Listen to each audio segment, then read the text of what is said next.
Here I always thought that Kelowna was kind of the golden boy for housing with the ministry. We're always cooperating. We see these projects that are in process, and then I wake up to hear that it sounds like we're on a bad boy list, a list of 21 communities that are kind of behind on their housing. Am I misinterpreting that? Yeah, a little bit, I would say. And I think we are still a model seen by the province as someone who can deliver housing quickly and efficiently.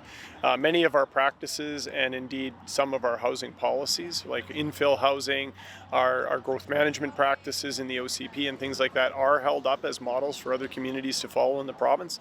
Using digital permitting processes, introducing AI, all of that stuff is really cutting edge.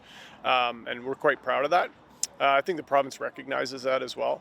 Some of the housing legislation that has come out recently is actually modeled after certain things that we've done here in Colona and have been doing for many years, like laneway housing, our infill program, suites allowable in all residential zones, high density in urban core, all of those things that are in the housing legislation we're doing in Kelowna. And yet we're on this list of communities that need to do more according to the province, I guess. Yeah, so we still as a province find ourselves in a deficit for certain types of housing.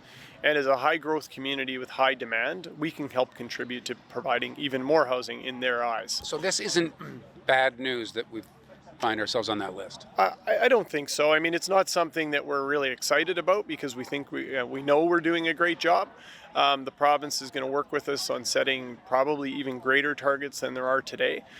But the delivery of housing isn't a municipal, it's not 100% a municipal responsibility. I mean, there's so many variables in the housing supply chain.